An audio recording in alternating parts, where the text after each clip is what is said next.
प्राचीन समय की बात है, मैं मजदूरों को सिर्फ अनलिमिटेड वाइट चावल और पिकल्ड वेजिटेबल्स देता था।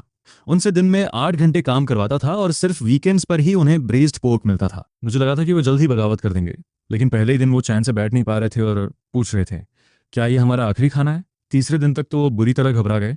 उन्हें डर था कि क्या उनका लॉर्ड उन्हें भूखा मारने वाला है। 7वें दिन तक वो सब मेरे सामने आकर खड़े हो गए और बोले, माय लॉर्ड, अगर आप पर कोई मुसीबत आई तो हम आपकी मदद करेंगे, हम आपके साथ मिटने को तैयार हैं, हमारी जान आपकी है। 1 महीने बाद वो मजदूर न जाने क्यों इतने भावुक हो गए कि उन्होंने मुझ पर एक ड्रैगन एम्ब्रॉयडरी वाली येलो रोब डाल दी। वो कहते हैं, माय लॉर्ड, मेरी बात सुनिए और ये रोब पहन लीजिए। मैंने उस ड्रैगन रोब को बड़ी गहराई से देखा और सोचा, ओह, तुम लोग सच में इस एम्परर को मुश्किल में डालना चाहते हो। ये एम्परर इस देश के लिए वफादार है और उसकी कोई बुरी नीयत नहीं है। असल में 2.5 साल पहले मैं एक प्राचीन काउंटी मैजिस्ट्रेट के शरीर में ट्रांसमाइग्रेट हुआ था और मुझ में एक पावरफुल मटेरियल सिस्टम जागृत हुआ था। मुझे लगा था कि वर्कर्स और सिस्टम के सपोर्ट से मैं जल्द ही अपनी ज़िंदगी के पीक पर पहुंच जाऊंगा, लेकिन मुझे अंदाज़ा नहीं था कि शुरुआत में सिस्टम मुझे सिर्फ अनलिमिटेड चावल, पिकल्ड वेजिटेबल्स और एक सिंगल एनर्जी ड्रिंक ही देगा। इस बात ने मुझे उस पोस्ट की याद दिला दी जो मैं पहले कभी देखा था, कि अगर आप प्राचीन समय में मजदूरों को सिर्फ वाइट चावल और पिकल्ड वेजिटेबल्स दें तो क्या वो बगावत करेंगे। ज़्यादातर नेटिजन्स का जवाब नहीं था। कुछ शरारती लोगों ने तो यहाँ तक कह दिया था कि जब तक चावल और सब्जियां भरपूर हैं, दलिया गाढ़ा है और सब्जियों में तिल ऑयल डला है, तो वो सिर्फ मजदूरी ही नहीं करेंगे बल्कि बिना किसी शिकायत के यूरोप तक ग्रेट वॉल खड़ी कर देंगे। इधर चलते चलते मैं यही सब सोच रहा था कि तभी मेरे पास खड़े ऑफिसर यंगशू ने दूर एक छोटे से तबाह हो चुके शहर की तरफ इशारा किया। वो कहता है, सर, सामने पिंगलेन काउंटी है। मैंने उन टूटी फूटी दीवारों को देखा और मेरे माथे पर बल पड़ गए। लग रहा था कि काउंटी मैजिस्ट्रेट बनना इतना आसान नहीं होगा। जैसे ही मैंने शहर में कदम रखा, एक औरत जिसके चेहरे पर निशान थे और हाथ में सिर्फ 3 उंगलियां थीं, वो मेरे सामने घुटनों के बल बैठ गई और गिड़गिड़ाने लगी, सर जागिए, प्लीज़ हमें चाहिए। उस औरत को दुआ मांगते देख बाकी लोग भी मेरा रास्ता रोककर खड़े हो गए। वो सब जमीन पर बैठकर एक निवाले की भीख मांग लगे। मैं अपनी कैरेज से उन लोगों के लिए कुछ खाना निकालने ही वाला था कि तभी भीड़ से एक आवाज़ आई, तुम लोग नोबल लॉर्ड का रास्ता मत रोको। बात करते हुए भीड़ से एक आदमी बाहर निकला जिसकी कमर पर एक पुरानी रस्ती सोड लटकी थी जिसमें कई निशान थे। वो तलवार उसके बाईं तरफ थी जो काफी साफ नजर आ रही थी। मैंने उत्सुकता से पूछा, क्या तुम इन लोगों के नेता हो? तुम्हारा नाम क्या है? उस सेबर वाले आदमी ने एक तंज भरी मुस्कान के साथ कहा, मैं कैसा नेता? बात बस इतनी है कि ये लोग मेरे हाथ की इस टूटी तलवार से डरते हैं। अगर नोबल सर के लिए मुमकिन हो तो हम जैसे अपाहिज लोगों को थोड़ा अनाज दे दीजिए। मैंने पीछे खड़ी वैगन से चावल की 2 बोरियां निकाली और उस आदमी की तरफ बढ़ते हुए कहा, मैं देख रहा हूं कि शारीरिक कमियों के बावजूद इन लोगों ने अनुशासन बनाए रखा है। मुझे यकीन है यह तुम्हारी वजह से है। ये 2 अनाज की बोरियां लो और इसे सब में बांट दो। उस आदमी को उम्मीद नहीं थी कि मैं खुद अपने हाथों से उसे इतना कीमती अनाज दूंगा। इस बात ने उसे काफी सम्मान महसूस कराया। जैसे ही उसने अनाज लिया, चारों तरफ से शुक्रिया की आवाजें गूंजने लगी। उस आदमी ने बोरियों के वजन का अंदाजा लगाया। उसे पता चला था कि इनमें कम से कम 15 से 20 किलो अनाज है, जो इन लोगों के लिए काफी था। उसने वो बोरियां उस पहली औरत को दी और कहा, इसे सब में बराबर बांट दो। लेकिन जैसे ही उस औरत ने अनाज की बोरी खोली, वो चौंक कर चिल्लाई, ब्रदर वो, ये तो फाइन ग्रे है, आप क्या कहते हैं? वो को लगा उसने गलत सुना है, पर उस औरत ने बोरी सीधे उसके सामने कर दी। अगले ही पल वो आदमी दंग रह गया। सफेद चावलों को देखकर वो जैसे सुन्न पड़ गया हो। वो इतना उत्साहित था कि उन्हें छूकर यकीन करना चाहता था, लेकिन अपने गंदे हाथों को देखकर उसने हाथ पीछे खींच लिए। वो यकीन के साथ पूछता है, सर, क्या यह फाइन ग्रेन सच में हमारे लिए है? मैंने सिर हिलाया और ऊंची आवाज में कहा, मैं जस्टिन हूँ, इस काउंटी का नया मजिस्ट्रेट। कल से मैं सरकारी ग्रैंडरीज खुलाऊंगा और पीड़ितों को खाना बांटना शुरू करूंगा। यह सुनते ही भीड़ में एक लहर दौड़ गई और सब शोर मचाने लगे, काउंटी मैजिस्ट्रेट अमर रहें। मैंने हाथ उठाकर उन्हें शांत किया और उस आदमी से पूछा, तुम्हारा सरनेम वो है, पर पूरा नाम क्या है? क्या तुम मुझे काउंटी ऑफिस तक ले चलोगे? उसने जोश में आकर जवाब दिया, मेरा सरनेम वो है और मैं अपने परिवार की छठी संतान हूँ, इसलिए सब मुझे वो नंबर 6 कहते हैं। मैंने सहमति में सिर हिलाया, ठीक है, वो नंबर 6, अब हमें काउंटी यामन तक ले चलो। उधर मैं शहर में जितना अंदर जाता गया मेरा दिल बैठता गया। रास्ते में सिर्फ टूटे फूटे घर और खंडहर थे। शहर के कुछ लोगों के हाथ पैर तो सलामत थे, लेकिन उनकी आंखों में उम्मीद की एक किरण तक नहीं थी। शायद वो नंबर 6 ने यह महसूस कर लिया था, इसलिए वो शहर के लोगों की तरफ देखकर जोर से चिल्लाया, दरबार ने हमें नजरअंदाज नहीं किया, हमारे नए काउंटी मैजिस्ट्रेट आ गए हैं, वो कल से अनाज बांटना शुरू कर देंगे ताकि हम जैसों की मदद हो सके। वो नंबर 6 की बात सुनते ही उन मुर्दा आंखों में एक चमक सी आ गई, जैसे बुझती आग फिर से जल उठी हो। थोड़ी देर बाद हम एक आधी ढही हुई इमारत के पास पहुंचे। वो नंबर 6 ने आवाज लगाई, ओल्ड यिनयोंग, दरबार ने नया काउंटी मैजिस्ट्रेट भेजा है। कुछ ही देर में पुराने कपड़ों में एक अधेड़ उम्र का आदमी 3 लोगों के साथ यामन से बाहर आया। वो गार्ड भागकर वू के पास गया और पूछने लगा, तुमने अभी क्या कहा? वो नंबर 6 ने मेरी तरफ इशारा किया। ये साहब पिंगन काउंटी के नए मजिस्ट्रेट हैं। यिनयोंग ने मुझे देखा और झट से सीढ़ियों से उतरकर घुटनों के बल बैठ गया। वो रोते हुए बोला, माय लॉर्ड, आखिरकार आप आ गए। शुक्र है दरबार पिंगन काउंटी के लोगों को नहीं भूला। मैंने उसे संभाला और शहर के हालात पूछे। पिंगन की स्थिति बहुत भयानक थी। 6 महीने पहले यहाँ 5,000 से ज्यादा घर थे, पर अब पूरी आबादी 2,000 भी नहीं बची थी। पिछले मैजिस्ट्रेट और सेक्रेटरी बहादुरी से लड़े पर अपनी जान गंवा दी। हमलावरों ने उनके सिर काटकर भालों पर टांग दिए थे। यिनयोंग की बातें सुनकर मेरी रूह कांप गई।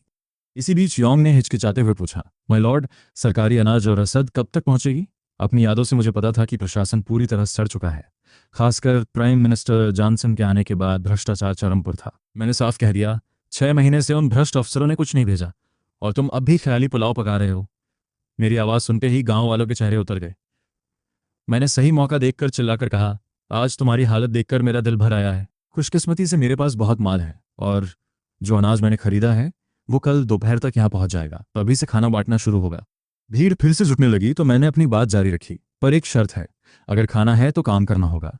हमारी दीवारें टूटी पड़ी हैं, हम किसी डाकू का सामना नहीं कर सकते। कल सुबह चुन के वक्त से हम दीवारें ठीक करेंगे। चाहे मर्द हों, औरतें हों या बुजुर्ग, सबको मदद करनी होगी। जो भी मेहनत करेगा उसे दोपहर का दलिया मिलेगा। गांव वालों को कान से परहेज नहीं था, पर उन्हें शक था कि क्या अनाज वक्त पर आएगा। मैंने वो नंबर 6 से कहा, जाओ और पूरी आबादी का हिसाब लगाओ। मुझे हर छोटी डिटेल और हुनरमंद लोगों की लिस्ट चाहिए।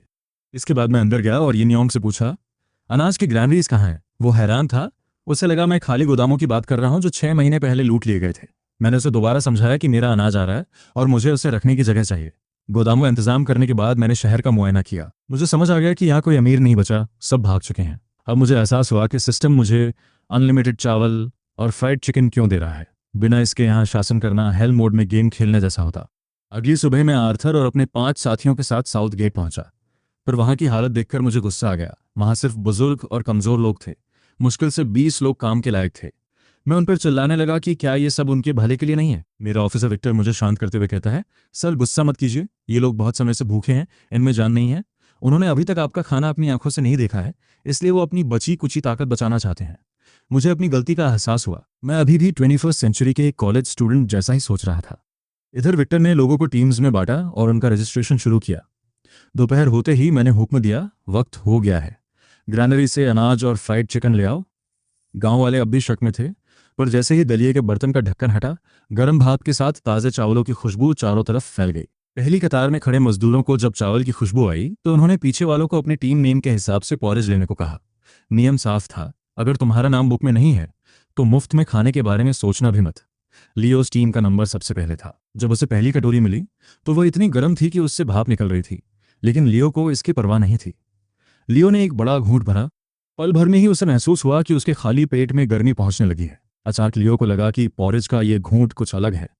ये पिछली सरकार के पुराने और सड़े हुए अनाज जैसा बिल्कुल नहीं था। भाइयों, लियो जोर से चिल्लाया, मैजिस्ट्रेट हमें फाइन ग्रेन दे रहे हैं। ये वो खाना है जिसे सिर्फ बड़े अफसर और रईस ही खा सकते हैं। जल्द ही शहर की दीवार की मरम्मत करने वाले सभी ग्रामीणों ने अपना खाना ले लिया। उन्हें पॉरेज और पिकल्ड वेजिटेबल्स मिले थे, लेकिन खाते वक्त उनकी आंखों से आंसू बहने लगे। कुछ तो फूट फूट कर रोने लगे। इन लोगों के रोने की वजह बहुत मामूली थी। उन्होंने अपनी पूरी जिंदगी में इतनी स्वादिष्ट पॉरेज और पिकल्ड वेजिटेबल्स कभी नहीं चखी थी। मैं पास ही एक ठंडी छांव में अपनी पॉरेज पी रहा था और उनका ये शोर मुझे परेशान करने लगा। मुझे लगा शायद उनका पेट अभी भरा नहीं है, इसलिए मैं चिढ़कर खड़ा हुआ और चिल्लाया, अगर पेट नहीं भरा है तो वापस जाओ और पतीले से और ले लो। तुम सब रो क्यों रहे हो? लोग सोचेंगे कि तुम्हारा मजिस्ट्रेट तुम्हें खाना नहीं खिला रहा। मेरी आवाज़ सुनते ही वहां मौजूद हर मजदूर सन्न रह गया और उनका रोना तुरंत बंद हो गया। उन्हें अपनी कानों पर यकीन नहीं हो रहा था। नया मजिस्ट्रेट कह रहा था, अगर एक कटोरी काफ़ी नहीं है तो तुम और ले सकते हो। वे सोच रहे हैं क्या मैं अभी भी सपना देख रहा हूँ? इस स्वादिष्ट पॉरेज की एक कटोरी मिलना ही किसी बड़ी बात से कम नहीं था। और फिर भी मैंने उनसे कहा कि वे दोबारा खाना ले सकते हैं। तभी एक मजदूर जिसकी भूख अभी मिटी नहीं थी, उसने हिम्मत जुटाई और मेरी ओर बढ़ा।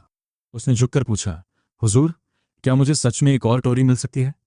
मैंने हल्का सा सिर हिलाया और कहा, जाओ। जैसे ही उन्हें यकीन हुआ कि मेरी बातें कोई झूठ नहीं है, जो लोग भूखे थे वे आगे बढ़े और दोबारा खाने के लिए टूट पड़े। देखते ही देखते वहां फिर से भीड़ लग गई। अपनी दूसरी कटोरी लेने के बाद जब सभी मजदूरों का पेट भर गया, तब मैं खड़ा हुआ और बोला, सब ध्यान से सुनो। आज के बाद अगर तुम मेरे लिए काम करोगे तो कभी भूखे नहीं रहोगे, लेकिन अगर तुमने कोई भी गड़बड़ करने की कोशिश की तो तुम्हें भूखा मरना होगा। मैंने ऐसा इसलिए कहा ताकि उनके मन में आज्ञाकारी होने का बीज बोया जा सके। पिंगलियन काउंटी 5 अलग अलग इलाकों के मोड़ पर स्थित है। सिर्फ दीवारें बनाना इसकी रक्षा के लिए काफ़ी नहीं है। दीवारों की मरम्मत के बाद मैं पिंगलियन काउंटी की रक्षा के लिए सैनिकों की भर्ती और उन्हें ट्रेन करना चाहता हूँ। एक सुस्त मिलिशिया आर्मी का क्या ही फायदा। मैं इन पॉरेज खाने वालों को एक बहादुर और युद्ध में माहिर सेना में बदलने के सपने देख ही रहा था कि तभी चीफ मिलर एक चूहे जैसी आंखों वाले आदमी को घसीटते हुए वहां आया। उसने उसे मेरे सामने पटक दिया। मैंने जमीन पर घुटनों के बल बैठे उस आदमी को तिरछी नजरों से देखा। चीफ मिलर, इस आदमी ने क्या किया है? चीफ मिलर ने जवाब दिया, हुजूर, यह एक कामचोर है जिसे मैंने पकड़ा है। यह जवान आदमी आज सुबह दीवार की मरम्मत के लिए नहीं आया था। जब बाकी सब मेहनत कर रहे थे तब यह चुपके से भीड़ में घुस आया। मैं चाहता हूं कि आप इसे सजा दें। मैंने जमीन पर पड़े उस किसान की ओर देखा, लेकिन मैंने उसे सजा देने में जल्दबाजी नहीं की। इसके बजाय मैंने एक ऑफिसर को पॉरेज की 2 कटोरियां और पिकल्ड वेजिटेबल्स लाने का आदेश दिया। तुम एक किसान हो, है ना? क्या तुम्हारा पेट भर गया?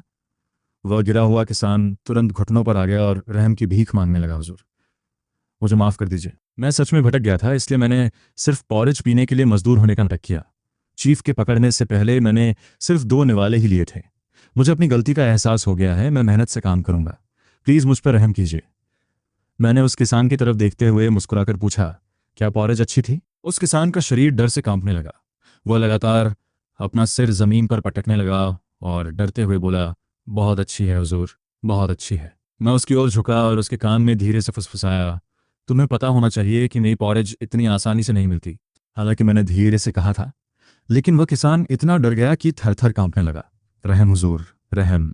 मैं अभी यहाँ दीवारों की मरम्मत करवा रहा हूँ और मुझे मजदूरों की सख्त ज़रूरत है। मेज़ पर रखी वो 2 कटोरियाँ देख रहे हो? एक तुम्हारे लिए है और दूसरी इसलिए कि तुम मेरे लिए और लोगों को भर्ती करके लाओ। समझ गए? किसान ये सुनकर हैरान रह गया। हुजूर, आपका मतलब है कि मैं शहर में जाकर ये ऐलान कर दूं कि दीवार की मरम्मत करने के बदले में पॉरेज और पिकल मस्टर्ड मिलेगा?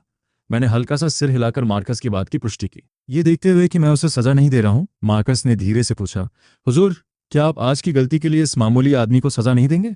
मैंने ठंडी सांस भरी और कहा, अगर कल मुझे दीवार की मरम्मत करने वालों की संख्या इतनी कम दिखी तो इसका मतलब होगा कि तुमने अपना काम ठीक से नहीं किया। उस स्थिति में दोनों अपराधों की सजा एक साथ दी जाएगी। फिर देखते हैं कि तुम उसे झेल पाते हो या नहीं। मार्कस तुरंत जमीन पर लेट गया और मेरी चापलूसी करने लगा, ये गुलाम आपके लिए अपना बेहतरीन काम करेगा हुजूर। कल मैं आपके लिए बहुत सारे लोग लेकर आऊंगा। मैं संतुष्टि के साथ मुस्कुराया।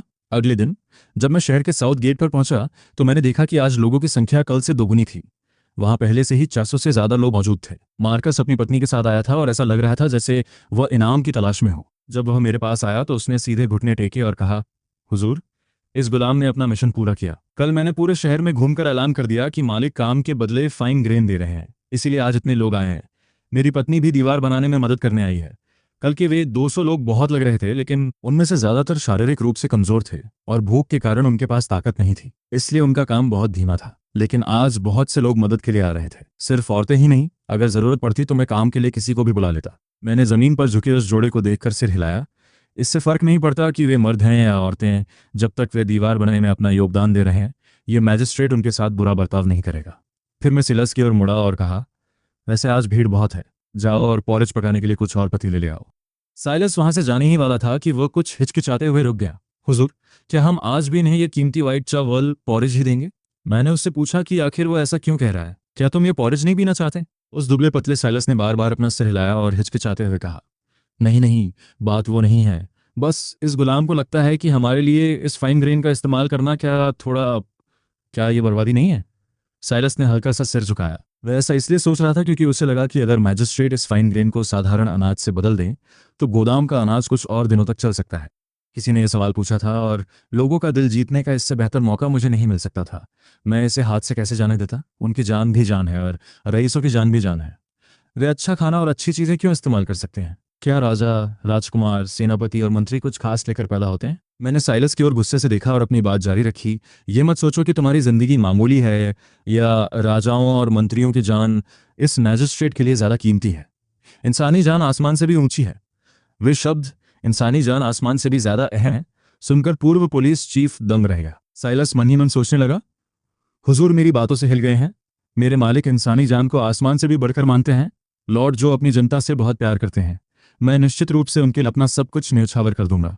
दीवारों की मरम्मत के काम में 1 हफ्ता बीत गया। फाइन ग्रेन पीने की खबर पूरे शहर में फैल गई। चाहे मर्द हों या औरतें, जवान हों या बूढ़े, स्वस्थ हों या विकलांग, जो भी काम कर सकता था वह निर्माण स्थल पर पहुंच गया। मैंने काम पर आने वाले एक भी ग्रामीण को वापस नहीं भेजा। महिलाओं, बुजुर्गों और कमजोर लोगों को लॉजिस्टिक्स डिपार्टमेंट में तैनात किया गया, जो सबके लिए खाना बनाने के जिम्मेदार थे। छोटे बच्चों को लकड़ियां इकट्ठा करने का काम दिया गया। इसके अलावा हर 10 दिन में मैं इन मजदूरों को मजदूरी देता था। यह वेतन कोई अनाज नहीं, बल्कि चमकती हुई चांदी थी। इन कदमों ने यह सुनिश्चित कर दिया कि पूरे पिंगोंग काउंटी में कोई भी नमक हरामी करने की हिम्मत न करे। हर कोई बड़े उत्साह के साथ काम कर रहा था। दिन बीतते गए और देखते ही देखते मुझे पिंगोंग काउंटी में आधा साल बीत गया।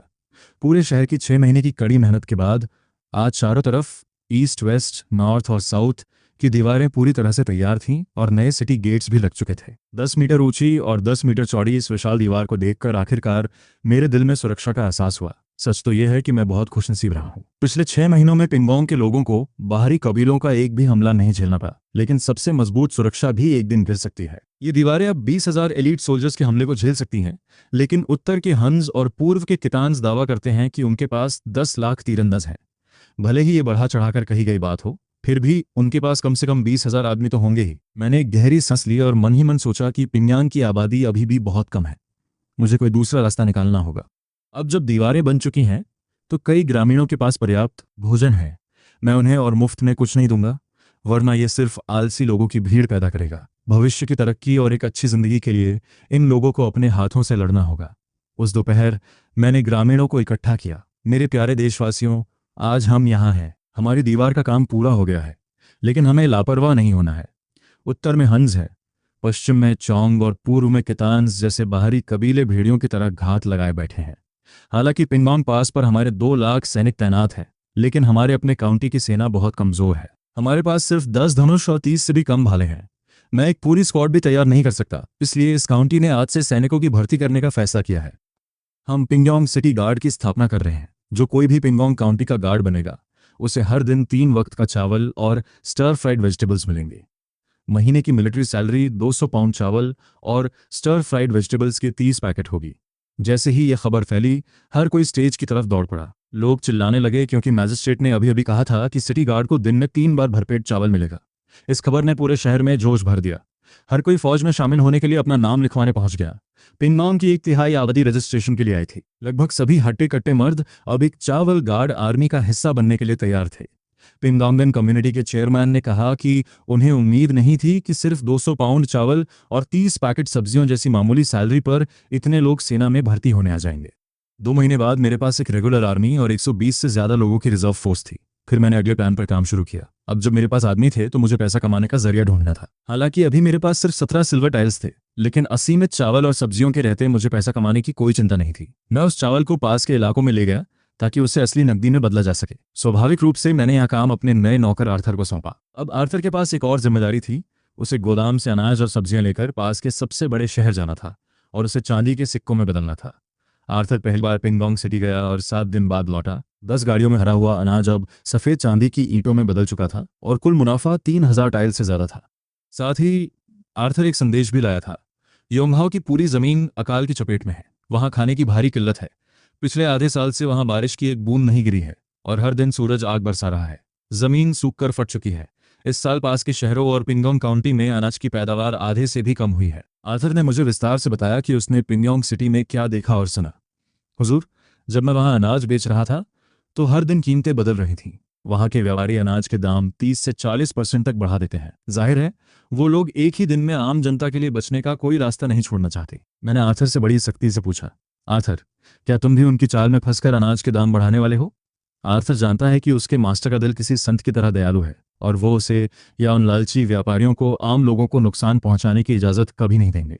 इसलिए वो तुरंत घुटनों के बल बैठ गया और अपनी सफाई देने लगा। सर, यह अदना सा सेवक आपकी मर्यादा के खिलाफ कुछ भी करने की हिम्मत कभी नहीं करेगा।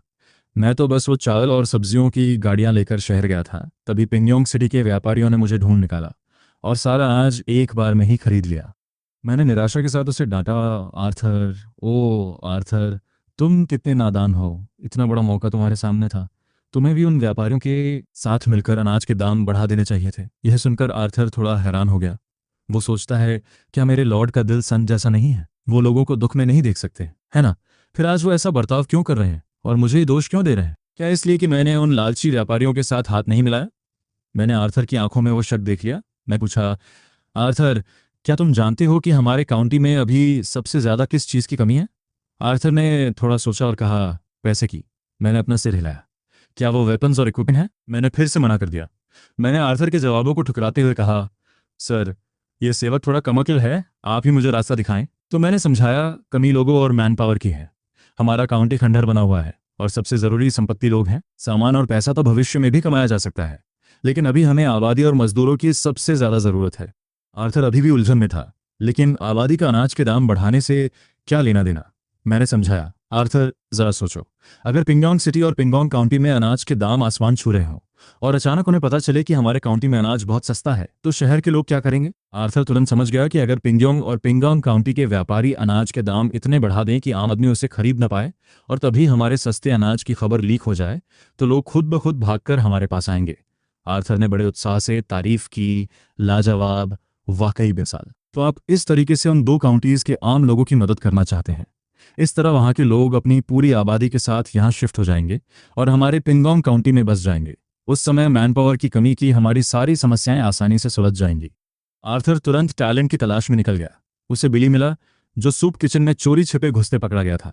अनाज के दाम कम करने के लिए भेजे गए इस लड़के के पास जरूर कई चालाक आइडियाज होंगे। उधर आर्थर को दिए गए काम के अलावा मैंने इस सिस्टम से मिले अनलिमिटेड पोटैटो सीड्स भी गांव वालों में बांटना शुरू कर दिए। जब लोगों को पता चला कि पोटैटो सीड से हर एकड़ में 3000 पाउंड की पैदावार हो सकती है, तो पिंगोंग काउंटी के लोग बहुत हैरान हुए। लेकिन उन्हें कोई शक नहीं था। अब काउंटी का लगभग हर निवासी मजिस्ट्रेट पर आंख मूंद कर भरोसा करता है। साथ ही मैंने अपना टैलेंट प्लान भी शहर वालों के सामने रखा। अगर कोई भी शहर में किसी तंदुरुस्त आदमी को पिंगोंग काउंटी में बसने के लिए लाएगा, तो उस नए निवासी को 100 पाउंड चावल सेटलमेंट सब्सिडी के तौर पर मिलेंगे और लाने वाले रिक्रूटर को भी 10 पाउंड चावल का इनाम मिलेगा। अगर लाने वाला व्यक्ति स्टोन मेसन, कारपेंटर या ब्लैक्समिथ जैसी स्किल्स रखता हो, तो नए निवासी को 200 पाउंड चावल और रिक्रूटर को 30 पाउंड चावल दिए जाएंगे। और अगर लाया गया इंसान पढ़ा लिखा हो और लिखना पढ़ना जानता हो, तो निवासी को 300 पाउंड और रिक्रूटर को 50 पाउंड चावल का इनाम मिलेगा। पिंगोंग काउंटी में लोगों को लाने पर अनाज का इनाम मिल रहा था, इसलिए वहां के लोग खुशी खुशी या नेक काम करने लगे। जल्द ही पिंगोंग सिटी और पिंगोंग काउंटी के निवासियों तक यह खबर पहुंच गई। शुरू में तो उन्हें अपने रिश्तेदारों की बातों पर यकीन नहीं हुआ। सिर्फ 1 साल में ही यह जगह उनके करीबियों की जुबान पर स्वर्ग बन गई थी, जिससे लोग काफी उलझन में थे। लेकिन शहर में अनाज के दाम हर दिन बढ़ रहे थे। धीरे धीरे और भी लोगों को वैसे ही चिट्ठियां मिलने लगीं। खबर पूरे इलाके में फैल गई। शहर के लोग सोचने लगे, क्या हमें खुद जाकर पिंगोंग काउंटी देखनी चाहिए? ये ख्याल दोनों शहरों के लोगों के दिल में घर कर गया। अब पिंगोंग के निवासियों को अपने दोस्तों से चिट्ठियां मिल रही थीं, जिनमें दावा किया गया था कि पिंगोंग काउंटी का हर इंसान किसी अमीर खानदान की तरह जी रहा है। वे सफ़ेद चावल और ढेर सारे तेल नमक से बनी सब्जियां खा रहे हैं। उन चिट्ठियों में उन्हें पिंगोंग काउंटी में बसने और देवताओं जैसी जिंदगी जीने के लिए न्योता दिया गया था। शुक्र है कि ये इन्फॉर्मेशन एज नहीं है, वरना लोग इसे फ़ोन स्कैम समझते। उनकी नज़र में ऐसी आलीशान जिंदगी तो शायद सिर्फ एम्परर ही जी सकते थे। लेकिन अनाज के दाम बढ़ते ही जा रहे थे। पिंगोंग में एक पाउंड कोर्स ग्रेन की कीमत लगभग एक सिल्वर टेल तक पहुंच गई थी। अब वहां गुजारा करना नामुमकिन होता जा रहा था। उन्हें जिंदा रहने के लिए कोई रास्ता ढूंढना ही था। जैसे ही उन्होंने पिंगोंग काउंटी के सस्ते अनाज के बारे में सुना, उन्हें अपने रिश्तेदारों की चिट्ठियां याद आईं और वे सब एक साथ वहां जाने के लिए तैयार हो गए। उधर पड़ोसी काउंटी के फूजी ग्रेन स्टोर में दुकानदार ब्रायन आराम से बैठकर बीज खा रहा था। वो अनाज पहुंचाने वाली टीम का इंतजार कर रहा था। पुराने अनुभव के हिसाब से अनाज आज दोपहर 12 बजे तक पहुंच जाना चाहिए था, लेकिन अब सूरज ढल रहा था और पिंगोंग काउंटी की टीम का कहीं अता पता नहीं था। ब्रायन घबरा गया और सोचने लगा, क्या रास्ते में कोई हादसा हो गया है? तभी धूल से लथपथ एक जाना पहचाना आदमी दुकान में घुसा और हाफते हुए बोला, शॉपकीपर ब्रायन, हमारा अनाज चोरी हो गया। ब्रायन ने घबराकर उस आदमी को झकझोरते हुए पूछा, क्या अनाज चोरी हो गया? हमारे मास्टर का अनाज चुराने की हिम्मत किसने की?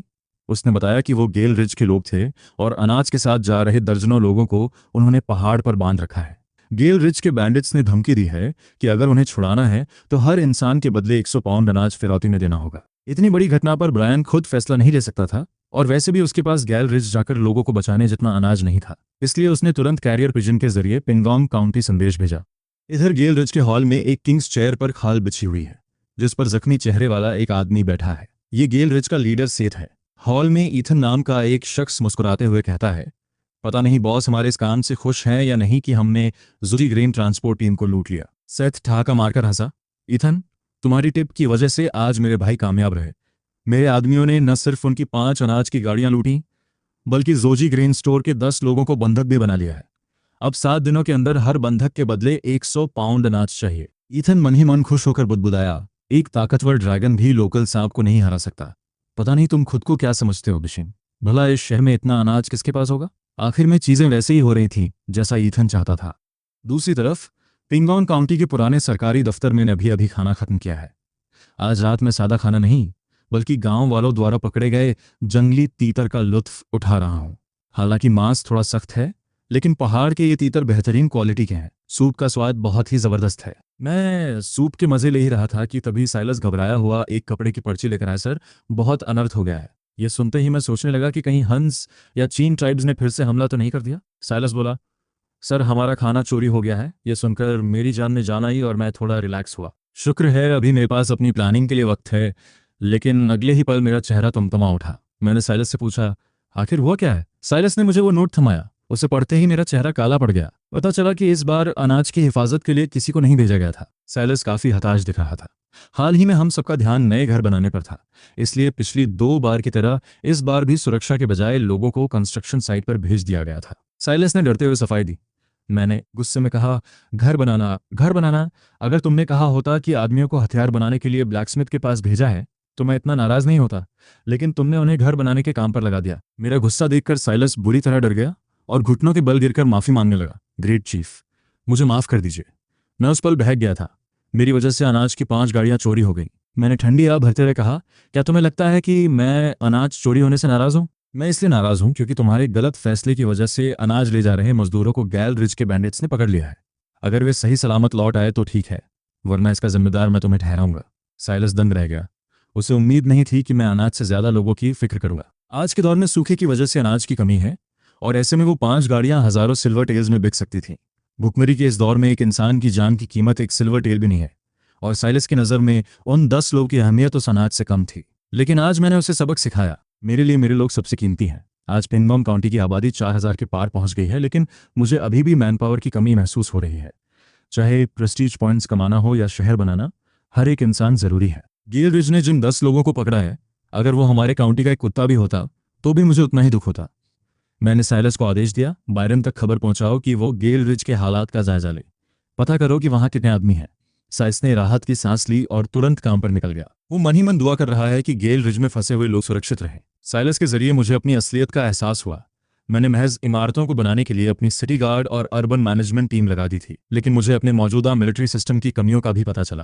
पिंगलोंग काउंटी आने के बाद से मेरा सारा ध्यान सिर्फ प्रोडक्शन के काम पर था और मैंने अपनी मिलिट्री फोर्सेस के मैनेजमेंट को पूरी तरह नजरअंदाज कर दिया था। शुक्र है कि ये बात वक्त रहते सामने आ गई और इसे सुधारा जा सकता है। जिस दिन वो आर्मी, जिसे मैं आज और पैसा देता हूँ, मुझ पर ही हमला करने के लिए उकसाई जाती, तब तक बहुत देर हो चुकी होती।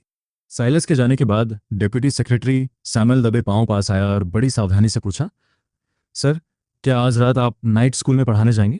नहीं, आज रात तुम जाकर पढ़ाओ। सैमुअल डरा हुआ था कि कहीं मैं उस पर भड़क ना जाऊं, इसलिए वो तुरंत वहां से पीछे हट गया। जब आसपास मुझे परेशान करने वाला कोई नहीं बचा तो मैंने गुस्से में सिस्टम इंटरफेस को समन किया। यूआई पर जानकारी चमक रही थी। मनी 139.2 बिलियन और प्रेस्टीज पॉइंट्स 4313। इस वक्त एक लॉटरी की जा सकती थी। सिस्टम वेयरहाउस 610 बाई 1000 भरा हुआ था। अपग्रेड के लिए 1000 टेल्स ऑफ न्यूट्रिशन की जरूरत थी। फिलहाल स्टॉक में बासमती चावल, फाइन ग्रेन, येनान, बाया, पोटैटो सीड्स और पानी मौजूद था। मैंने लकी व्हील शुरू किया और एक जाना पहचाना पहिया मेरे सामने आ गया। इस बार सिस्टम ने इनामों को 3 मुख्य श्रेणियों में बांटा था: vegetables and fruits, agricultural supplies और वेपन्स एंड इक्विपमेंट। सब्जियों में चिली, पम्पकिन, विंटर स्क्वाश और एक प्लांट थे। एग्रीकल्चरल सप्लाईज में खाद के साथ साथ हथियारों के बीच एक सबमशीन गन भी थी। वहां एडॉक्स क्रॉसबो भी मौजूद था, जिसे प्राचीन हथियारों की बैरेट स्नाइपर राइफल कहा जा सकता है। यह एडॉक्स क्रॉसबो असल में एक बैलिस्टा है, जिसका डिजाइन ट्रिपल आर्च वाला है। इसके तीर हार्डवुड शाफ्ट्स और लोहे की पत्तियों से बने होते हैं, जो एक साथ 3 तीर छोड़ने के लिए मशहूर है। एडॉक्स क्रॉसबो से छोड़े गए तीर सीधे शहर की दीवारों में धंस जाते हैं, जिससे ये सीज वॉरफेयर का एक अहम हथियार बन जाता है। यहाँ तक कि इंजीनियर्स इन तीरों का इस्तेमाल दीवार पर चढ़ने के लिए सीढ़ी की तरह कर सकते हैं। इसकी रेंज बहुत ज़बरदस्त है और अगर इससे किसी इंसान पर निशाना साधा जाए तो उसका मरना तय है। हालांकि लॉटरी में 12 इनाम थे, लेकिन मेरी नज़र में वेपन्स एंड इक्विपमेंट जीतने की संभावना 1/3 थी। चाहे रिपीटिंग क्रॉसबो मिले, rapid fire crossbow, heavy crossbow, bright mirror armour, steel sabre या खुद अडॉक्स क्रॉसबो, इनमें से कुछ भी मिलता तो मेरी सिटी गार्ड और अर्बन मैनेजमेंट ब्रिगेड की ताकत कई गुना बढ़ जाती। मैं इस बार काफ़ी पुरुम्मीद था। मैंने सोचा जैसे ही मुझे इनमें से कोई हथियार मिलेगा, मैं कल सुबह अपनी टीम इकट्ठा करूंगा और माउंट ईथन पर हमला करके ईथन फोर्ट्रेस को नेस्तनाबूद कर दूंगा। मैंने ड्रॉ शुरू किया और 12 इनाम अलग अलग दिखने लगे।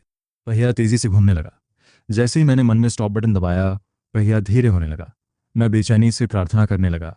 पहिया इंच दर इंच सरकते हुए आखिरकार ब्राइट मिरर आर्मर तक पहुंचा, लेकिन वो ठीक अगले इनाम से पहले वाली लकीर पर रुक गया। मैंने गुस्से में सिस्टम से पूछा, ये इनाम ब्राइट मिरर आर्मर ही होना चाहिए, है ना? तभी सिस्टम की मैकेनिकल आवाज मेरे दिमाग में गूंजी, डिंग। होस्ट को इस ड्रॉ में इम्पेराटा रूट जीतने पर बधाई दी जाती है। इसे स्टोर कर लिया गया है। क्या इम्पेराटा रूट? मैंने मन ही मन बुरी तरह कोसा। अगर तुम मेरे सामने होते तो मैं तुम्हें बताता कि हकीकत क्या होती है। सिस्टम ने मेरी बात पर ध्यान नहीं दिया और सीधे जीतने वाले पहिए का एक जूम इन वीडियो दिखाया। पता चला कि कांटा लकीर पार कर चुका था और ब्राइट मिरर आर्मर और अगले इनाम की सीमा के बीच ठीक इम्पेराटा रूट पर रुका था। मैं फिर भी अपनी बात पर अड़ा रहा। आखिरकार ये सब तुमने ही बनाया है। तुम पहिए को कंट्रोल कर सकते हो, है ना? अगर मैं मिरर आर्मर जीत जाता तो मेरी सेना की डिफेंस बढ़ जाती, लेकिन अब मुझे ये कचरा मारने वाली दवा मिली है। इस पल मेरा मन आसमान की तरफ देखकर जोर जोर से हंसने का कर रहा था। मुझे इस वीड किलर का क्या करना है? कोई भी हथियार मिलता तो बेहतर होता, यहाँ तक कि कोई सब्जी या फल भी सजावट के काम आ जाता। इस वक्त पूरे योंजो में पिछले आधे साल से सूखा पड़ा है और खेतों की घास खुद ही सूख कर मर चुकी है। ये वीड किलर अभी पूरी तरह बेकार है। और सबसे घातक बात तो ये है कि ये एक हाईली टॉक्सिक पदार्थ है जिसका इंसानी शरीर पर कोई इलाज नहीं है। अगर कोई इसे गलती से पी ले तो कुछ ही दिनों में उसकी मौत तय है। अचानक मेरे दिमाग में एक बिजली सी कौंधी। एक बहुत ही खौफनाक विचार मेरे मन में आया। चूंकि आस्टर और फीलिक्स ने मेरा दुश्मन बनना चुना है, तो अब वो अपनी किस्मत को ही दोष दें। उनकी हिम्मत कैसे हुई जो दादा से लूटपाट करने की? मैं अपनी योजना के बारे में जितना सोच रहा था उतनी ही जोर से हंस रहा था। जल्द ही ये हंसी एक अजीब और डरावनी आवाज में बदल गई। इधर पिंगान काउंटी में ब्रायन को जैसे ही मेरी मैसेंजर पिजन मिली, उसने तुरंत फीलिक्स की स्थिति और शहर में उसके परिवार की जांच शुरू कर दी।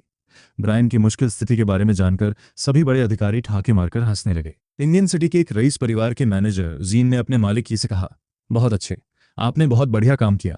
अब जोस ग्रेन स्टोर का मैनेजर पागलों की तरह फीलिक्स के बारे में पूछ रहा है। जीन, जिसने ये सब शुरू किया था, वो भी हंसने लगा। इतना सारा हाई क्वालिटी ग्रेन खोने के बाद भला वो परेशान क्यों ना होंगे? इंडियन सिटी के लीडर ने सिर हिलाया और बोला, मानना पड़ेगा, जोस स्टोर का अनाज वाकई में लाजवाब है। चखने के बाद मुझे ये बहुत पसंद आया। वो जिस आदमी से बात कर रहा था वो इवान मिन था, जो गद्दार मंत्री इन सॉन्ग के साथ मिला हुआ था। इवान मीन एक पूरी तरह बिका हुआ इंसान था।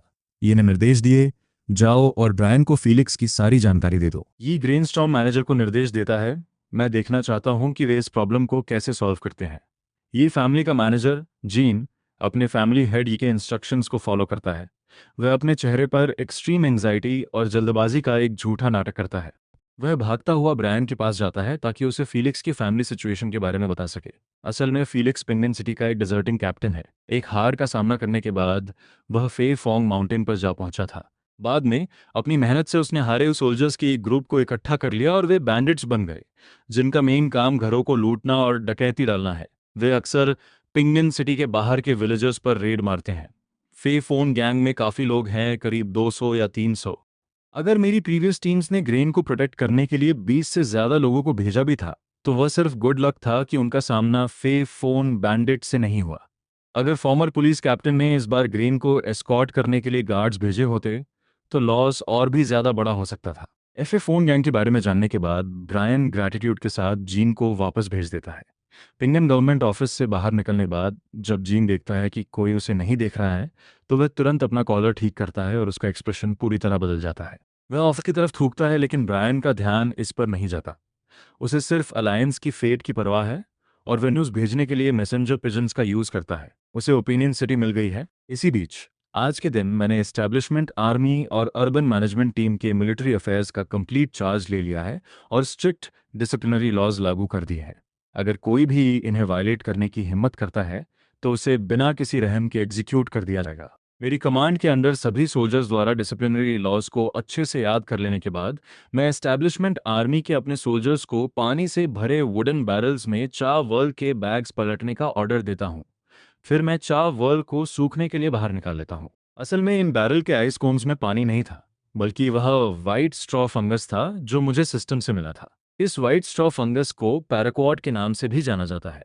यह ओरिजिनली एक कलरलेस और ओडरलेस लिक्विड था। मेरी प्रीवियस लाइफ की कई फेमस पेस्टिसाइड्स की तरह ये असल में कलरलेस और ओडरलेस होते हैं, लेकिन एक्सीडेंटल इंजेक्शन को रोकने के लिए मैन्युफैक्चरर्स यूजुअली प्रोडक्शन के दौरान वार्निंग कलर्स और फॉल स्मेलिंग एंटीक एजेंट्स मिला देते हैं। इससे अनइन्फॉर्म लोगों को लगता है कि पेस्टिसाइड्स नेचुरली कलरफुल और पंजेंट होते हैं, लेकिन सिस्टम ने मेरे लिए जो आइटम्स प्रोड्यूस किए हैं वे नेचुरली कलरलेस और ओडरलेस हैं, और उनमें कोई वार्निंग कलर्स या एम्ड ऐड नहीं किया गया है। ये एकदम प्योर वाइट स्ट्रॉ फंगस है। इससे पहले मेरी एस्टैब्लिशमेंट आर्मी के लोगों को लग रहा था कि मैं इन पानी के बैरल्स को किसी अच्छे काम के लिए प्रिपेयर कर रहा हूँ, जब तक कि मैंने एक चिकन को पकड़कर उसे कुछ बड़े घूंट नहीं पिला दिए। थोड़ी ही देर बाद वह चिकन मर जाता है और मेरे आदमियों को फाइनली रियलाइज होता है कि उनके सामने रखे इन पानी के बैरल्स में डेडली पॉइजन है। शहर में यह न्यूज़ तेजी से फैल रही है कि काउंटी मैजिस्ट्रेट का सामान पिंगन के रास्ते में फेफोम गैंग के बैंडिट्स ने चुरा लिया है। पॉइजनिंग में मदद करने वाले एस्टैब्लिशमेंट आर्मी के सोल्जर्स तुरंत मेरा प्लान समझ जाते हैं। दूसरी तरफ गॉड ब्लेस अस, मौसम अभी भी बहुत सनी है, जो ग्रेन में जहर मिलाने के मेरे इस एक्ट ऑफ काइंडनेस के लिए बहुत कन्वीनियंस प्रोवाइड कर रहा है। जल्दी ही ब्रायन ने जो न्यूज़ इकट्ठा की थी वो मेरे हाथों में आ जाती है। मैं रिपोर्ट को देखता हूँ। अचानक मैं समझ जाता हूँ कि सिस्टम ने मुझे कोल्ड वेपन्स क्यों नहीं दिए। फोम माउंटेन पर 2 या 300 बैंडिट्स हैं। हालांकि मेरी सिटी की पॉपुलेशन बढ़ रही है और मैंने जो एस्टैब्लिशमेंट आर्मी रिक्रूट की है उसमें भी 3 से 400 के बीच आदमी है, पर मैं सच में अपने वैल्यूएबल ट्रूप्स को उन बैंडिट्स के खिलाफ एक डायरेक्ट फाइट में रिस्क नहीं करना चाहता। अब ऐसा लग रहा है कि ये colourless odourless white straw fungus use करने में बहुत ज़्यादा कन्वीनियंट है। मैं अपने मन में सोचता हूँ, जैसे ही चावल के आखिरी बैच में वाइट स्ट्रॉ फंगस मिलाया जाता है, मेरे चेहरे पर एक जेन्युइन रेडिएंट स्माइल आ जाती है। इसे रीपैकेज करने के बाद कई सोल्जर्स को लगता है कि खाने में इस तरह जहर मिलाना थोड़ा इनअप्रोप्रिएट है। ऐसा नहीं था कि पिंगन काउंटी के इन सोल्जर्स को फे फोन गैंग के बैंडिट्स पर दया आ रही थी, बल्कि उन्हें लग रहा था कि इस तरह फूड को वेस्ट करना सच में रिग्रेटेबल है। असल में जब मैंने डिसिप्लिनरी रूल्स अनाउंस किए थे तो कई सोल्जर्स ने प्राइवेटली ट्रूप्स भेजकर बैंडिट्स को मारने की अपनी डिज़ायर एक्सप्रेस की थी। ये सोल्जर्स ब्रेव हैं और उनकी स्पिरिट कमेंडेबल है, लेकिन अभी मैं अपने प्रेशियस सोल्जर्स को खोना बर्दाश्त नहीं कर सकता, क्योंकि वे पहले ही नंबर में कम हैं। अगर आर्मी और पूरे पिनन काउंटी में मेरी प्रेस्टीज नहीं होती तो मैं उन्हें कंट्रोल में नहीं रख पाता, वरना अगर कोई और आर्मी को लीड कर रहा होता तो वे इम्पल्सिव सोल्जर्स सच में अपने वेपन्स उठाकर गैंग पर अटैक कर देते। मैं ऊंची आवाज़ में कहता हूँ, पिंगान काउंटी के सोल्जर्स, इस बार हमारी काउंटी तुम्हारे लिए मिलिट्री वेजेस कमाने पिंगन गई थी। फोंग बैंडिट्स ने सप्लाईज चुरा ली हैं।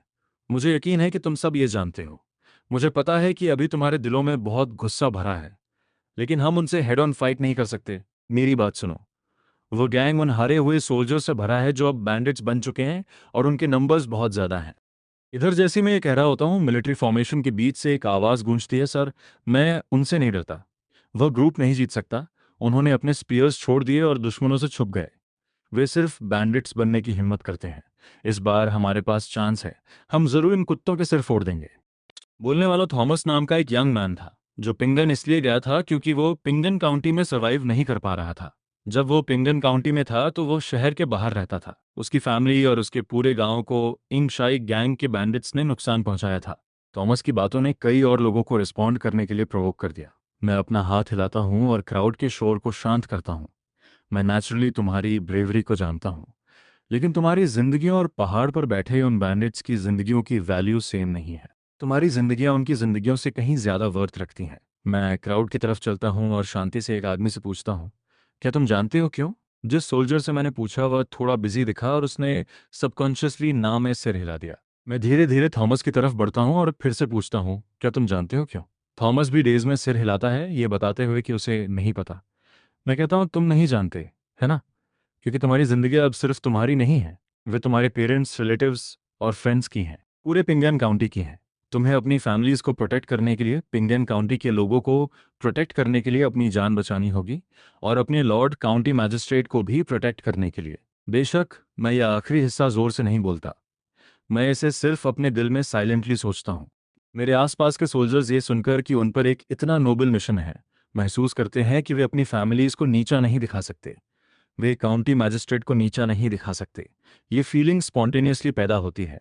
उन सोल्जर्स के ग्रुप को देखकर जो मेरी बात समझते हुए लग रहे थे, मुझे अपने दिल में काफ़ी सेटिस्फैक्शन फील होता है। इस मोमेंट का फ़ायदा उठाते हुए मैं कहता हूँ, हालांकि ब्लैक विंड फोर्ट्रेस पिंगम काउंटी के अंदर बहुत दूर है, लेकिन जो कोई भी पिंगम को ऑफेंड करेगा उसे सज़ा मिलेगी, चाहे डिस्टेंस कितनी भी हो। इसलिए ये मैजिस्ट्रेट 50 एलीट सोल्जर्स को ग्रेन एस्कॉर्ट करने के लिए सेलेक्ट करने की तैयारी कर रहा है, और इसी मौके का फ़ायदा उठाकर हम ब्लैकविंड फोर्ट्रेस के उस स्कम को जड़ से मिटा देंगे। बाकी लोग काउंटी सीट को डिफेंड करने के लिए यहीं रुकेंगे। ये सुनकर के सिर्फ 50 स्पॉट्स हैं। फील्ड के हर सोल्जर ने तुरंत वॉलंटियर किया। उधर पेंगन में ग्रेन चोरी होने के 7वें दिन बैंडिट नेता साइलस इंतजार कर रहा था। ब्लैकविंड फोर्ट्रेस में उसे उन हॉस्टेजेस की याद आती है जिन्हें कुछ दिनों पहले किडनैप किया गया था। इसलिए वो तुरंत अपने हेंचमैन को अपने सेकंड इन कमांड डंकन को बुलाने के लिए कहता है। सेकंड ब्रदर को बुलाओ। ग्रेन स्टोर से हमने जिन क्लर्क्स को उठाया था उनका क्या हाल है? कई दिन बीत चुके हैं, किसी ने अभी तक रैंसम के लिए ग्रेन क्यों नहीं भेजा? Second chief. डंकन एक पल के लिए सोचता है और जवाब देता है, ऐसा लगता है आज 7वां दिन है। शायद वे जानते हैं कि वे पे नहीं कर सकते। साइलस का चेहरा डिस्गस्ट से भर जाता है। वह कहता है, अगर ऐसा है तो उन 10 लोगों को मार डालो। उन पर फोर्ट्रेस का ग्रेन वेस्ट करने का कोई मतलब नहीं है। डंकन सिर हिलाता है इस आइडिया से एग्री करते हुए। जैसे ही वह सेल्स की तरफ जाने के लिए उठता है, एक हेंचमैन भागता हुआ अंदर आता है। Great chief, second chief, grain store आखिरकार हॉस्टेजेस को रेस्क्यू करने के लिए ग्रेन भेज रहा है। डंकन तेजी से पूछता है, वे कितने लोगों को लाए हैं? हेंचमैन जवाब देता है, 2 लार्ज ग्रेन कार्ट्स और एक वाइन के कार्ट को एस्कॉर्ट करते हुए 6 लोग आए हैं। यह सुनकर साइलस और डंकन एक दूसरे को देखते हैं और स्मॉक करते हैं। साइलस हंसते हुए कहता है, हाँ, वे बिल्कुल सही वक्त पर पहुंचे हैं। अगर थोड़ी और देर कर देते तो शायद हमें उनके एम्प्लॉयज़ के लिए कॉफिन्स तैयार करने पड़ जाते। डंकन सडन कॉशन के साथ पलके झपकाता है। वह तेजी से कहता है, बिग ब्रदर, वैसे भी वे बहुत कम हैं। क्यों ना मैं सिर्फ फूड को कब्जे में ले लूं, उन 6 आदमियों को भी पकड़ लूं और उनसे क्लर्क्स के लिए एक और रैंसम मांगूं? साइलस मना करता है, नहीं, हम ऐसा नहीं कर सकते। अगर ये बात बाहर फैल गई तो हमारे लूटने के बाद कोई भी ग्रेन भेजने की हिम्मत कैसे करेगा? Second chief. डंकन गहरी सांस लेता है। वे एक पल के लिए सोचता है और कहता है, मैं आपकी बात मानूंगा ब्रदर। तो फिर उन्हें जाने देते हैं। इसके साथ ही डंकन एक्सचेंज हैंडल करने के लिए कुछ हेंचमैन को अपने साथ नीचे ले जाता है। पिंगन से बने हुए लोगों को पहाड़ से नीचे लाते हुए डंकन बेस पर पहुंचता है और 6 बड़े सांवले और बर्ली आदमियों को देखता है। वे फूड और अल्कोहल से भरी लंबी वुडन कार्ट्स के चारों ओर बैठे थे। मेरे सामने खड़े ये 6 लोग स्पेशली मेरे द्वारा सेलेक्ट किए गए थे। वे एकदम ऑर्डिनरी पेजेंट्स की तरह दिखते हैं। उनमें पिनियन का वेन भी शामिल है। यहाँ आने से पहले मैंने इन 6 आदमियों को स्पेसिफिकली वार्न किया था। मैंने कहा था, बिल्कुल भी हॉस्टिलिटी मत दिखाना, वरना अगर एक बार खून बह गया तो न सिर्फ हॉस्टेजेस कभी जिंदा बाहर नहीं आ पाएंगे, बल्कि यह काउंटी मैजिस्ट्रेट का पूरा प्लान भी बर्बाद कर सकता है। डंकन ने हॉरिजॉन्टल नाइव्स पकड़े हुए 1 दर्जन से ज्यादा हेंचमैन को लीड किया और वेन और बाकी 5 को घेर लिया। चारों तरफ देखने और यह इंश्योर करने के बाद कि कोई खतरा नहीं है, वह ग्रेन कार्ट के फ्रंट पर गया। डंकन को अचानक लगा कि उसके सामने खड़ा वेन कुछ जाना पहचाना लग रहा है। वह अपनी नाइफ पकड़ता है और उसे वेन की गर्दन पर पॉइंट करते हुए पूछता है, लड़के, क्या हम पहले कहीं मिल चुके हैं? वेन बुरी तरह डरे होने का नाटक करता है और अपने गले पर रखी उस लॉन्ग ब्लेड से दूर हटने की डेस्परेटली कोशिश करते हुए पीछे हटता है। वह कहता है, ग्रेट किंग, आपकी मेमोरी क्या गजब की है। मैं ओरिजिनली पिंगियम के बाहर वोंगजा गांव का हूँ। ग्रेट किंग, आधे साल पहले क्या आपने हमारे गांव में कई बार विजिट नहीं किया था? डंकन ये सुनता है और वेन का एक्सप्लेनेशन उसे सही लगता है। डंकन को वोंजा गांव पर रेड मारना याद आ जाता है। वो आधे साल पहले की बात थी। वो तुरंत वेन की गर्दन से लॉन्ग नाइफ हटा लेता है। वो कहता है, मुझे उम्मीद नहीं थी कि तुम अब उस गोस्ट जोसेफ की ग्रेन शॉप के लिए काम कर रहे होगे। वेन ऑकवर्डली मुस्कुराता है और कहता है, इन दिनों मैं सच में इसके बिना सरवाइव नहीं कर सकता। जिंदा रहने के लिए मैं बॉस के लिए छोटे मोटे काम करता हूँ। ग्रेट किंग, देखिए, आपके ऑर्डर्स के अकॉर्डिंग मैं गुड्स ले आया हूँ। मैंने अपनी रिस्पेक्ट दिखाने के लिए कुछ एक्स्ट्रा आइटम्स भी ऐड किए हैं। वह उनके साथ बातचीत में लग जाता है, बिल्कुल एक अजनबी की तरह एक्ट करते हुए। वहां पहुंचकर डंकन गुड्स को चेक करता है, एक हेंचमैन सप्लाईज को देखता है और फिर उस यंग मैन वेन को देखकर पूछता है कि क्या एक्सचेंज खत्म होने से पहले कोई और भी आने वाला है। वेन कहता है कि ये ग्रेट ऑनर है, इसलिए उसने माफी के तौर पर स्पेशली कुछ फाइन वाइन के जार्स भी तैयार किए हैं। ब्लैकविंड फोर्ट्रेस का सेकंड नेता डंकन वाइन के इन एक्स्ट्रा जार्स को देखकर बेहद खुश हो जाता है, लेकिन वह जानबूझकर उसे टेस्ट करता है। तुम कमीने लोग इस ड्रिंक में कुछ मिला तो नहीं रहे हो, हैं? वेन की मेंटल स्ट्रेंथ बहुत सॉलिड थी। वो सेकंड नेता की बातों में नहीं फंसता। वह मुस्कुराते हुए कहता है, ग्रेट किंग, आप क्या कह रहे हैं? अगर आपको मुझ पर भरोसा नहीं है तो मैं अभी इसे पीकर दिखा देता हूँ। वेन एक लालची इंसान की तरह एक्ट करते हुए आगे बढ़ता है और एक वाइन जार खोलता है। उसकी फ्रेग्रेंस तुरंत हवा में फैल जाती है। जैसे ही वेन अपना सिर झुकाकर वाइन जार से एक बड़ा घूंट लेने वाला होता है, डंकन फिर से अपना लॉन्ग सेबर इस्तेमाल करता है और उसे वेन की गर्दन पर रख देता है। वह कड़क आवाज में कहता है, ये ड्रिंक अब प्रेशस है। क्या तुम जैसे कुत्ते को सच में ये वाइन पीने का हक है? रुक जाओ। वेन जल्दी से एक्सप्लेन करता है, ऐसी बात नहीं है ग्रेट किंग। मुझे बस लगा कि शायद ये ड्रिंक जहरीला हो सकता है, इसलिए मैं सिर्फ आपके लिए इसे टेस्ट करना चाहता हूँ। ग्रीन और ड्रिंक को एस्कॉर्ट कर रहे कई लोग वेन की हाँ मिलाते हैं। हाँ, बस ग्रेट किंग डंकन के लिए जहर टेस्ट करने के लिए। डंकन अपनी ब्लेड के चपटे हिस्से से वेन को पीछे धकेल देता है। वह कहता है, तो तुम्हारे बॉस और तुम हेंचमैन कोई चाल चलने की हिम्मत नहीं करोगे? पीकर दिखाओ। वेन जवाब देता है, हमारा बॉस अभी भी पिंगियन सिटी में है। उसने कहा है कि अपना काम खत्म करने के बाद वह खुद गिफ्ट्स लेकर ब्लैक विंड माउंटेन पर पर्सनली माफी मांगनेगा। डंकन पूरी सेटिस्फैक्शन के साथ अपनी लॉन्ग सोर्ड को शीथ में डालता है और एक विशियस स्माइल देता है। वह कहता है, ये अच्छी बात है कि तुम्हारा बॉस समझदार है। उसे बता देना कि अगर वह हमारे ब्लैक विंड फोर्ट्रेस में आना चाहता है तो उसका गिफ्ट हल्का नहीं होना चाहिए। वेन लगातार सिर हिलाता है, लेकिन अपने दिल में वह सोच रहा है, ब्लैक विंड फोर्ट्रेस में 300 से ज्यादा मुंह हैं। अपनी जान गंवाना कोई हल्का गिफ्ट तो बिल्कुल नहीं होगा। डंकन सीटी बजाता है और उसके पीछे खड़े छोटे हेंचमैन का एक ग्रुप पिंगलियन काउंटी के उन 10 सिटीजन्स को लेकर आता है जिन्हें ब्लैक विंड माउंटेन पर बांध कर रखा गया था। थोड़ी ही देर में वेन और बाकी लोग उन्हें रिसीव करने के लिए आगे बढ़ते हैं और तेजी से लोगों को साथ लेकर ब्लैक विंड माउंटेन से निकल जाते हैं। डंकन उन पर कोई ध्यान नहीं देता। वह पूरी तरह से अपने सबॉर्डिनेट्स को ग्रेन और ड्रिंक पहाड़ के ऊपर ले जाने का ऑर्डर देने में मगन है। वेन पिंगलन काउंटी के उन 10 बंधे हुए सिटीजन्स को एक छुपी हुई जगह पर ले जाता है और क्विन से मिलता है, जो वहां इंतजार कर रही क्राउड को लीड कर रहा था। मुझे देखते ही पिंगलन काउंटी के वे 10 सिटीजन्स रो पड़ते हैं और धड़ाम से जमीन पर घुटनों के बल बैठ जाते हैं। वे सिर झुकाकर मैजिस्ट्रेट को उनकी जान बचाने के लिए शुक्रिया अदा करने लगते हैं। ग्रेट लॉर्ड का ये लाइफ सेविंग ग्रेस, ये हम्बल सर्वेंट इसे कभी नहीं भूलेगा। फ्यूचर में जब तक लॉर्ड का कोई भी ऑर्डर होगा, ये हम्बल सर्वेंट अपनी छोटी सी जान दांव पर लगाने से भी पीछे नहीं हटेगा। मैं लॉर्ड के लिए सब कुछ करूंगा। मैं जल्दी से उन्हें उठाता हूं और उनकी बॉडीज चेक करता हूं। मुझे पता चलता है कि उन्हें सिर्फ माइनर स्किन वुंड्स हैं। मैं कहता हूं, यह अच्छी बात है कि तुम सब ठीक हो। यह पूरी बॉटल टॉप क्वालिटी इनाम मेडिसिन है। पहले अपने वुंड्स को ट्रीट करो, बाद में सभी बैचेस में मेरे पीछे पीछे पिंगन काउंटी चलेंगे। 3 दिन बाद हम फोर्ट्रेस पर अटैक करेंगे। पिंगन काउंटी के विलेजर्स जिन्हें अभी रेस्क्यू किया गया था, उन्हें समझ नहीं आ रहा था कि लॉर्ड 3 दिन बाद फोर्ट्रेस पर अटैक क्यों करना चाहते हैं।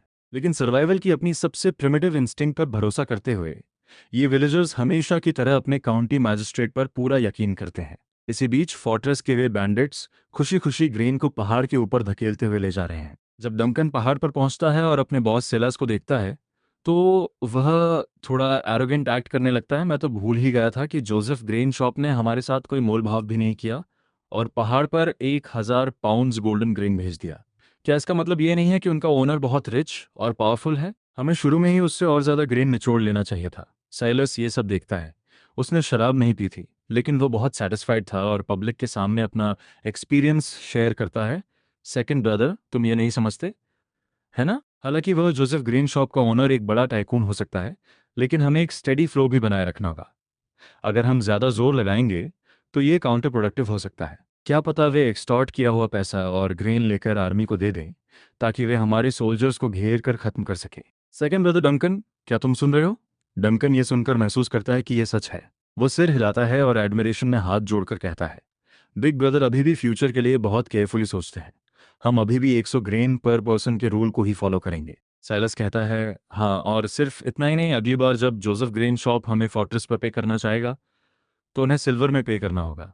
इतना कहने के बाद साइलस और सेकंड नेता फिर से हंसने लगते हैं। साइलस एक मुट्ठी व्हाइट सॉल्ट लेता है और फिर एक चम्मच प्लम वाइन चखने के लिए लेता है। जैसे ही प्लम वाइन उसके गले से नीचे उतरती है, साइलस खुद को इन्विगोरेटेड महसूस करता है। उसे कुछ भी अनयूजुअल टेस्ट नहीं आता। इन्विगोरेटेड फील करते हुए साइलस एक पल के लिए जनरस हो जाता है और ऑर्डर देता है, मेरे छोटे भाइयों, आज रात हम एक सेलिब्रेशन फीस्ट रखेंगे। हम प्लम वाइन पियेंगे और नया ग्रेन खाएंगे। यह सुनकर सभी हेंचमैन खुशी से झूम उठते हैं, लेकिन लड़कों के इस ग्रुप को यह नहीं पता कि आज रात का यह सेलिब्रेशन बैंक्वेट असल में उनकी मौत के आने का सेलिब्रेशन है। दूसरी तरफ पिंगलियन काउंटी में मेसन और उसके लोगों द्वारा खोली गई जोसेफ ग्रेन शॉप। चूंकि उसे पता चल गया था कि उसका ग्रेन चोरी हो गया है, वह फोर्ट्रेस के बारे में डिटेल्स पूछने में बिजी हो गया था और उसने ग्रेन शॉप को बस बंद कर दिया। इससे शहर के ग्रेन मर्चेंट डोमिनेंट हो गए और येट्स फैमिली ने डायरेक्टली कोर्स ग्रेन का प्राइस 100% बढ़ा दिया।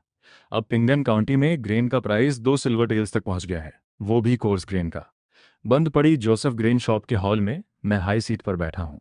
जब येट्स फैमिली पूरे शहर में फोर्ट्रेस के बारे में इंफॉर्मेशन ढूंढ रही थी, तो वे हमें इन्फॉर्म करने वाले सबसे पहले लोग थे। जैसे ही मैंने ये सुना, मुझे कुछ सस्पिशियस लगा। मैं सोचता हूँ, इससे पहले इन दोनों शॉप्स के बीच कोई खास ओवरलैप नहीं था, वे तो कॉम्पिटिटर्स भी थे। ये कैसे पॉसिबल है कि येट्स फैमिली इतनी काइंड हो गई?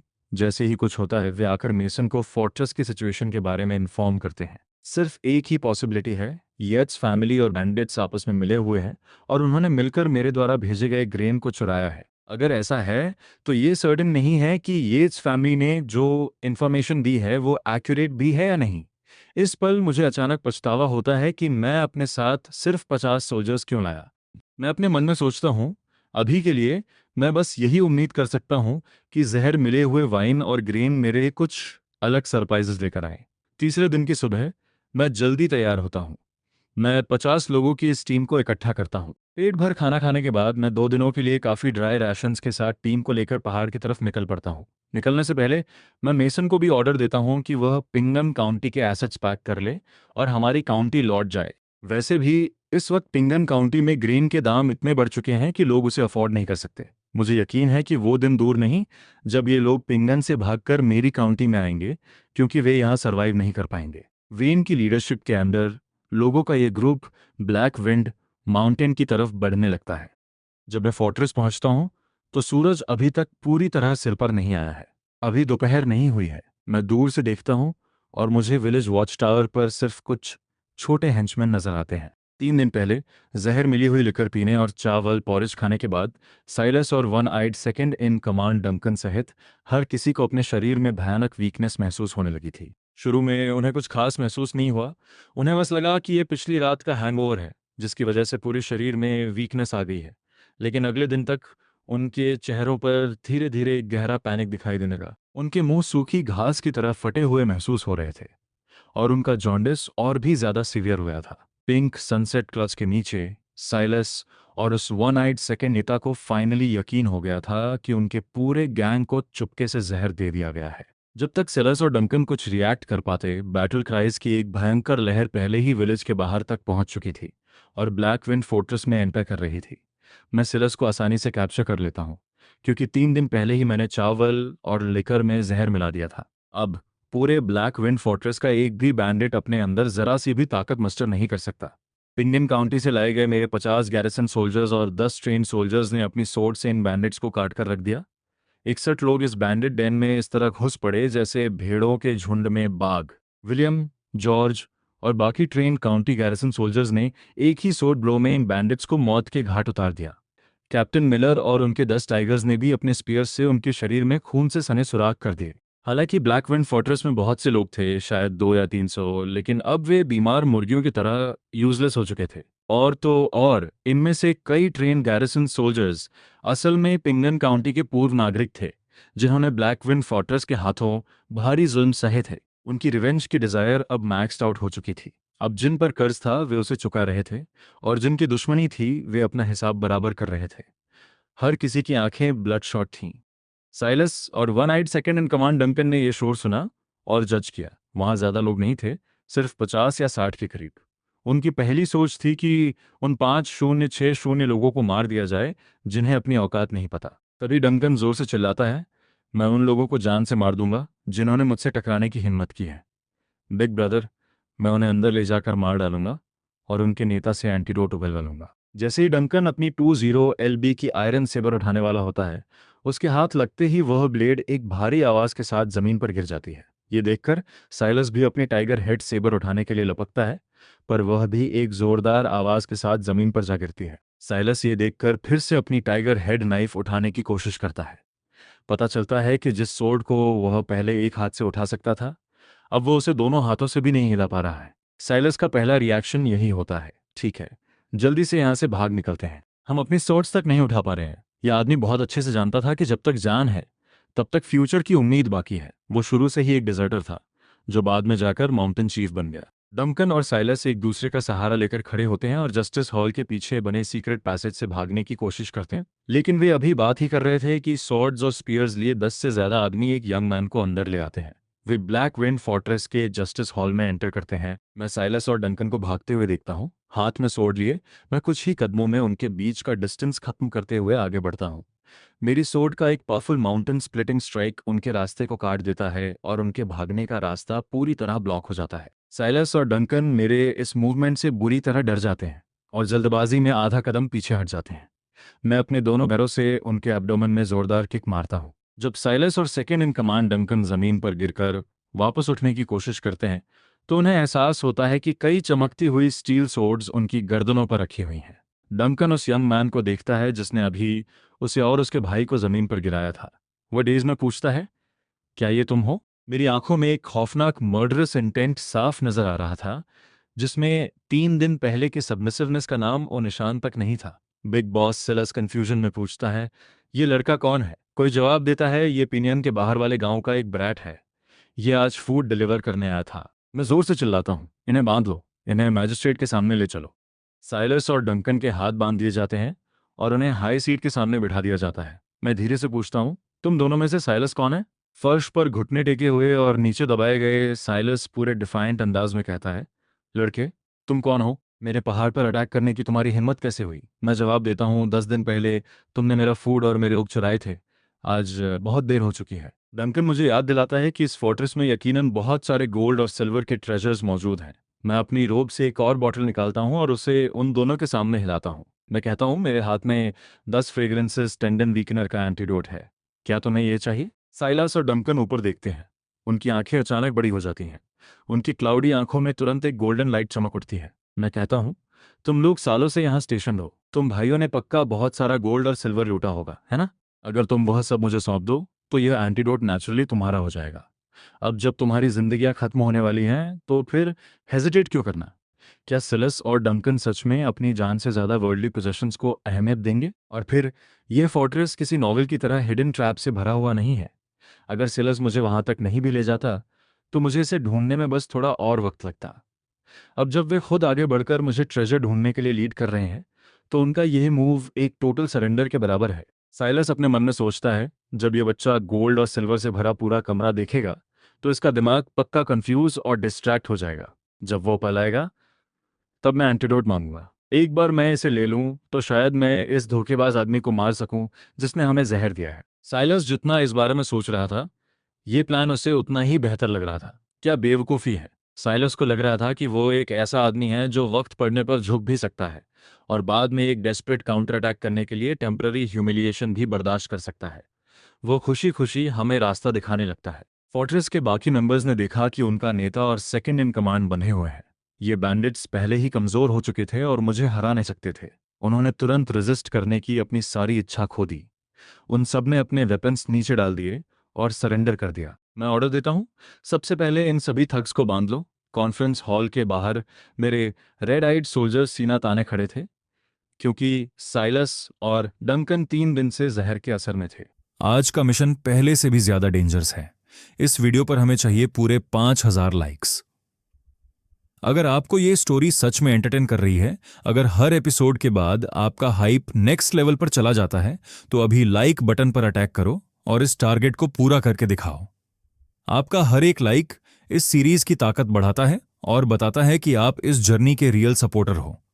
चैनल को सब्सक्राइब करके बेल आइकन ऑन कर लो, क्योंकि आगे जो आने वाला है वो पहले से ज्यादा क्रेजी और अनएक्सपेक्टेड होने वाला है। एक भी एपिसोड मिस किया तो पूरी कहानी का गेम बदल जाएगा। और अब आता है आज का स्पेशल मिशन। हर इंसान इस वीडियो को 3 बार तक हाइप कर सकता है। मतलब आपके पास पूरे 3/3 हाइप पॉइंट्स हैं। तो अभी जाकर तीनों हाइप पॉइंट्स फुल कर दो, क्योंकि यही डिसाइड करेगा कि अगला एपिसोड कितने बड़े लेवल पर आएगा। हर एपिसोड के पीछे घंटों की मेहनत लगती है। कहानी को इस लेवल तक लाने में पूरा टाइम और एनर्जी जाती है। अगर आपका सपोर्ट इसी तरह फुल पावर में रहा तो यह सीरीज और भी ज्यादा इंटेंस और सिनेमैटिक होती जाएगी। लेकिन अगर रिस्पांस डाउन गया तो हो सकता है आगे के एपिसोड सिर्फ मेंबर्स तक लिमिट हो जाएं। तो अभी के अभी 5000 लाइक्स कंप्लीट करो, 3/3 हाई पॉइंट्स फिनिश करो, लाइक, सब्सक्राइब और कमेंट में लिखो मिशन कंप्लीट। क्योंकि ये सिर्फ एक चैनल नहीं है, ये हमारी पूरी कम्युनिटी की ताकत है।